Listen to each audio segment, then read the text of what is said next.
is the Real Health Podcast brought to you by Riordan Clinic. Our mission is to bring you the latest information and top experts in functional and integrative medicine to help you make informed decisions on your path to real health. Well, welcome again, everyone, to the Real Health Podcast here at Riordan Clinic. I'm Dr. Ron Hunninghake, your host, and it's my great pleasure today to have on our show Dr. Stephanie Seneff, who has written a wonderful book, The Toxic Legacy: How the Weed Killer Glyphosate is Destroying Our Health and the Environment. I'm going to refer to her as Dr. Stephanie. So, Dr. Stephanie, thank you so much for being on our podcast. Thank you so much for having me. And here's my book. I can hold it up, Toxic Legacy. So that's what it looks like. Yes. And paperback coming out soon. So I just finished. I read about 3 chapters just in the last couple of days, and I just want to mention how clear she writes, and it's just it's wonderful to kind of, you take us through some pretty tough science, but I think it comes across very clear. How did you get interested in the whole glyphosate story? it really goes back to autism. I was watching the autism rates going up year by year in the early 2000s, 2007, 2008. Again, the autism rates went up. Yeah, we're just diagnosing it more. I didn't think so. I thought there's got to be something in the environment that's causing this rise in autism. And I was determined to figure out what it was. And I started going through, all the different chemicals that we were aware of and examining them one by one and looking for correlations to start with. I mean, I'm a computer scientist, so I can crunch numbers. And I was kind of coming up short. I was reading about autism, and I knew there was a lot of problems. Gut problems were a critical issue for the autistic kids, many food sensitivities and inflammation in the gut, then bloating, all kinds of gut discomfort. So I thought it was something they were eating or something in the food. I was thinking along those lines. And I thought maybe antibiotics were messing up the gut microbes. But I happened to be at a lecture. I happened to be at a conference with Professor Don Huber, he's over 80 years old. He's still active. He's an expert on glyphosate, probably maybe the world's expert on glyphosate. And he was really sounding the alarm in a 2-hour presentation that I had the pleasure to hear. I was on the edge of my seat. I mean, it made so much sense. Everything he was saying that glyphosate causes were things that I knew autistic kids suffered from. And I thought, this is a home run. And I just walked away from that lecture and dropped everything I was doing and just focused on glyphosate. And I'm still there. So that was in 2012. So that was a decade ago. It's a really fascinating chemical. I love biology. The glyphosate is a train wreck for biology in so many ways. It's so fascinating how Absolutely. It works and terrifying. Well, isn't it an antibiotic? It is. Yeah. Yes. And so what we're finding out now in our practice in functional medicine, that the gut microbiome is like sacred. I mean, and when that gets messed up, then you get into all kinds of problems with autoimmune disease. You get detoxification problems, cloudy thinking, and then you get into just a whole spectrum of illnesses. My wife is a second grade teacher, and she says every day her little second graders complain about stomach aches, and then they fall asleep, and then a lot of them are put on something to wake them back up again. Oh boy! And so she has seen it deteriorate over her 26 years of teaching, and those are just quote normal kids, but yes. But it's not just children. Obviously, we see a lot of people with allergies, autoimmune problems. How can you maybe talk to our audience a little bit about how this disruption of the gut biome translates into such a wide spectrum of illnesses? Right. It's interesting, isn't it? And, they really didn't realize how important the gut was until it stopped working. And then now there's tons of papers coming out about the gut microbiome and how it's affecting our health, even linking it to Parkinson's disease and rheumatoid arthritis. All these things go back to gut problems. And as I said, that was what I noticed with the autistic kids, a lot of bloating, sensitive, a lot of them had celiac issues, gluten intolerance, casein intolerance. They couldn't handle dairy. They had many food sensitivities. A lot of the autistic kids do. Yeah. And I think it's because glyphosate's messing up the gut microbiome. I think that's central to glyphosate's toxicity. And, they said it's such a wonderful chemical because it messes up an enzyme in the plants that's crucial for the plants. But human cells don't have that enzyme. So yay, we're not sensitive to glyphosate because we don't have the enzyme. It's a good story. The problem is our gut microbes not only have that enzyme, but they use it to make essential nutrients for us. And of course, they also make other essential nutrients. So the microbes are going to get sick if they're exposed to glyphosate because they don't have that enzyme. And they're not going to be able to supply those critical nutrients. And in particular, what comes out, it's called the shikimate pathway that glyphosate disrupts. And the product of the shikimate pathway is the 3 aromatic amino acids, tryptophan, tyrosine, and phenylalanine. Those 3 amino acids, which are the building blocks, they're 3 of the 20 building blocks of proteins. Our cells can't make those. They can't make those aromatic amino acids because they don't have that pathway. So our gut microbes are supplying us with those essential nutrients. And they're not only part of the building blocks of proteins, but those are also precursors to an incredible number, a large number of really important biologically active molecules, hormones, and neurotransmitters, the serotonin, melatonin. Melatonin is so important. And we have a lot of people who are taking melatonin. Melatonin is actually protective against COVID, we're finding out. You may have heard that. Yeah. And we can't make melatonin if we don't have the precursor to melatonin, which is one of those aromatic amino acids. Also, melanin, the skin tanning agent. Mm-hmm. So then people say, oh, I don't tan, I burn. I can't get out in the sun, because I don't tan. Well, you don't have melanin because you've got a blockage there in the precursor to melanin. And of course, serotonin, that's the happy hormone. I mean, that's the neurotransmitter that is associated with deficiencies are associated with violent behavior, depression, obesity, all these issues that we see today in our society.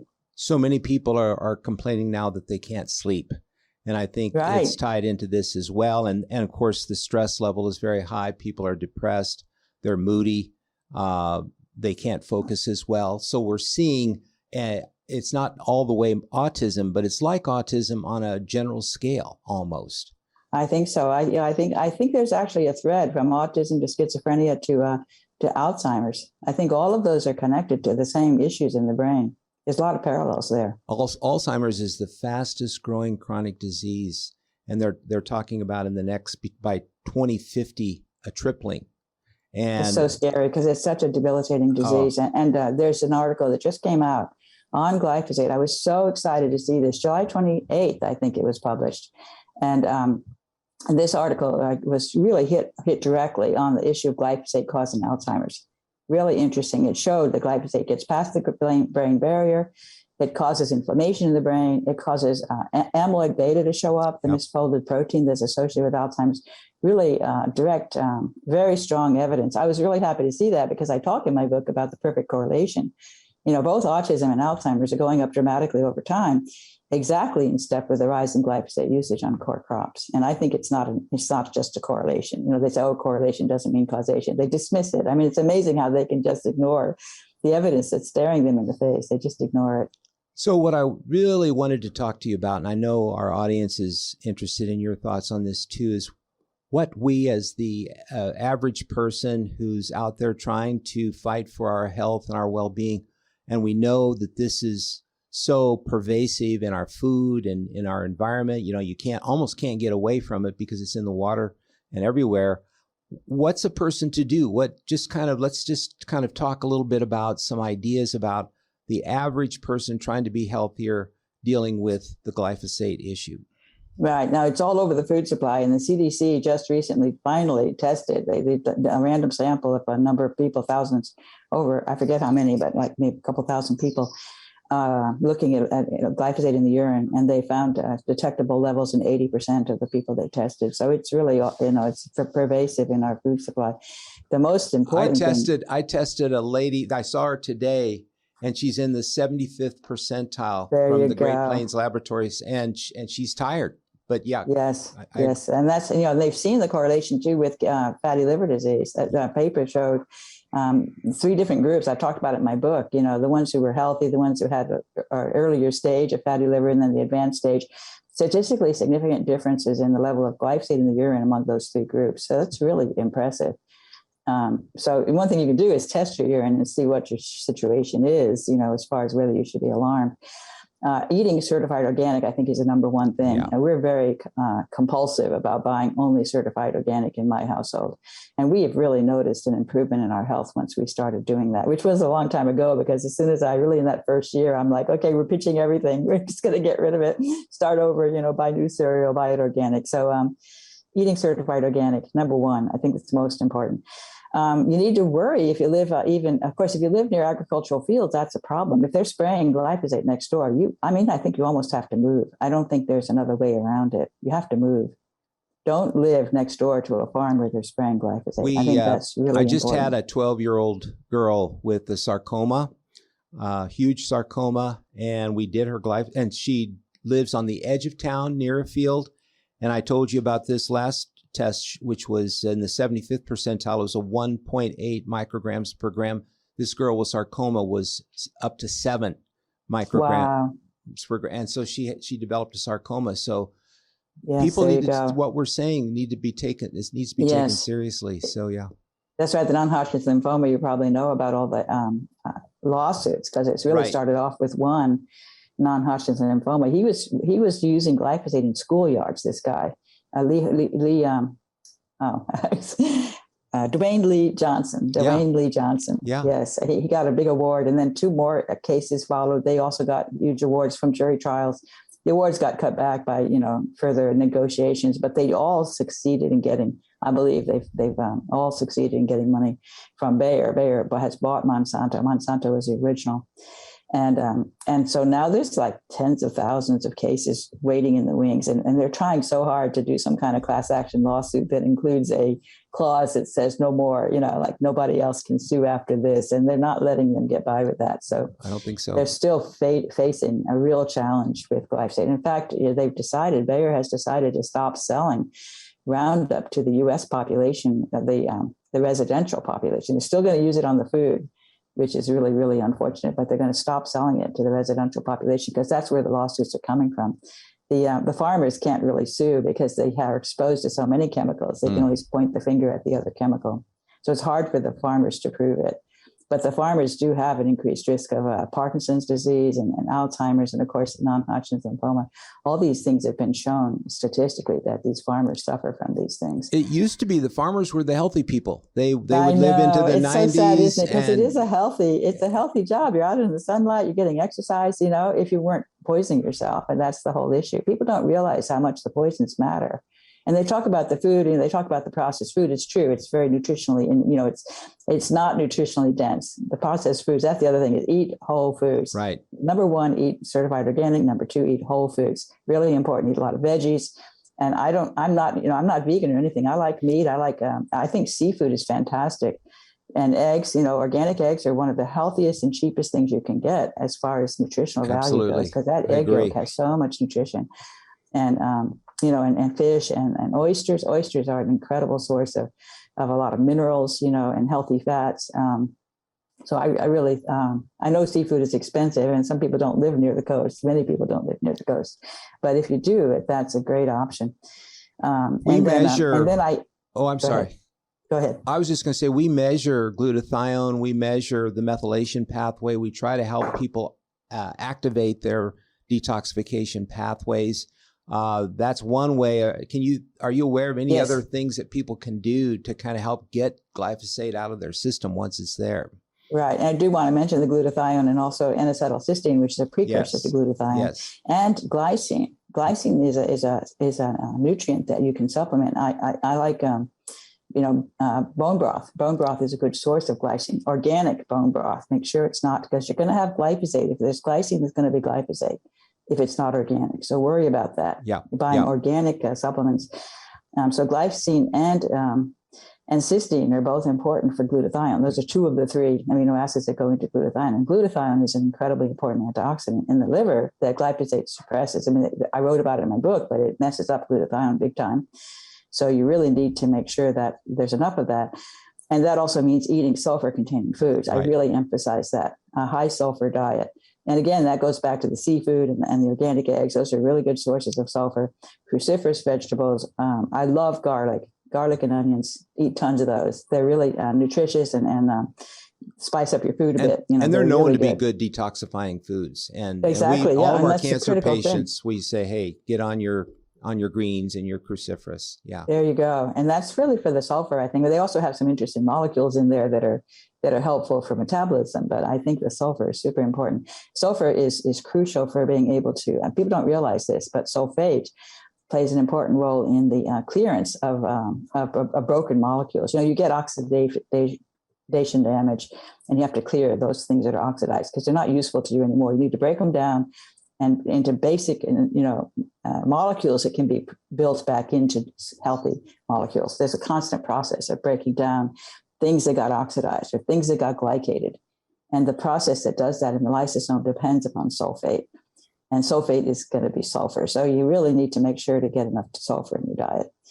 That's very important. And the other thing I say is sunlight exposure. Yes. I really believe in the sun. Yeah. Get out in the sun without sunscreen, without sunglasses.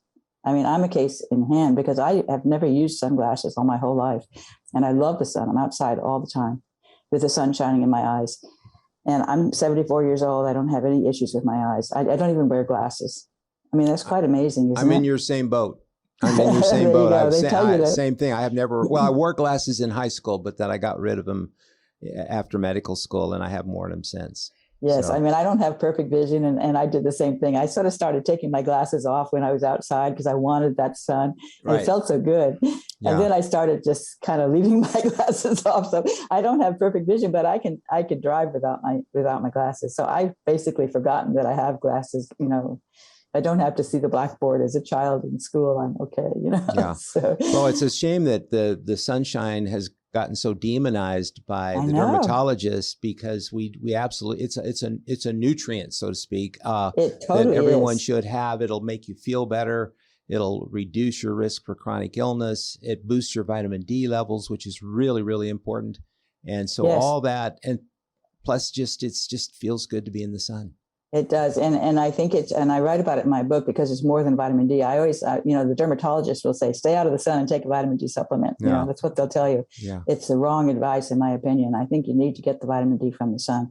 And because you're not just getting vitamin D, people think of it as just a magic pill.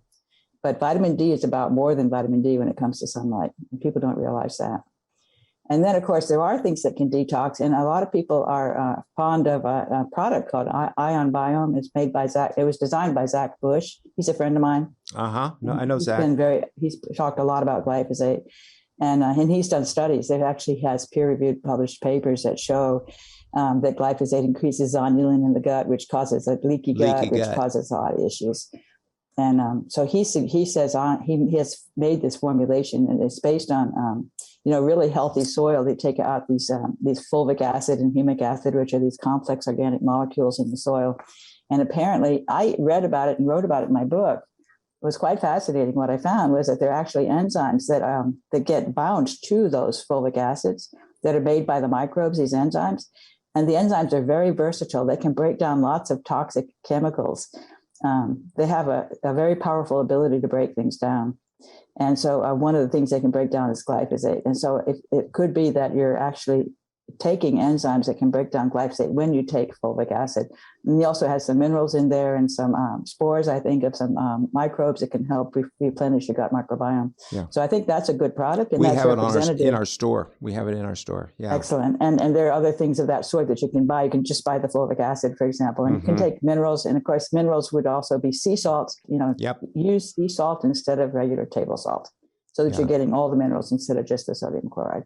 So those are some simple things you can do that are not hard and that are harmless. They're not going to cause, side effects, right? The things that I'm suggesting are not going to cause side effects. So it's not like taking a drug.